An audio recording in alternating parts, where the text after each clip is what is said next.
one of the things that you will quickly experience if you get into this, and most of you probably already know, is that rational, and by that I mean statistically extrapolatable expectations seem to be superseded on these trips by a kind of magical connectedness. All kinds of strange things happen on trips that really happen.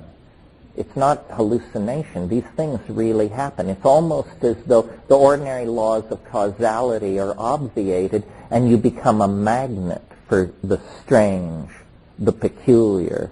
And sometimes these synchronicities are trivial. Sometimes they're the difference between life and death.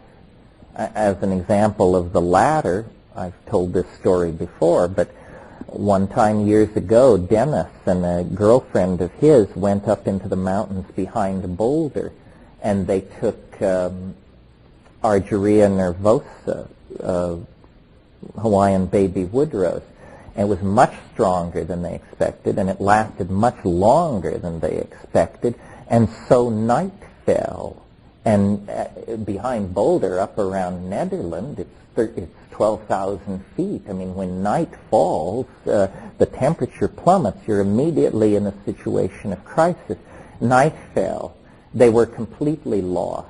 They had no clue where they were or how to get back to the car, and it looked grim.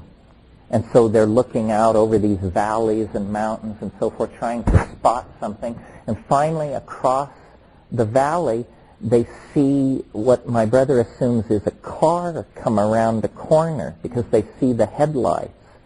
And so they descend down into this canyon. It takes them an hour. It's pitch dark. They climb up the other side, and they to arrive in a parking lot to find their car.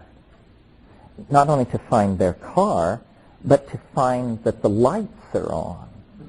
Well, they had left the car some 12 hours before. The battery would have been run down if the lights had been on all that time. It means the lights, they saw the lights come on when they looked out across the valley full of fear, wondering where they were.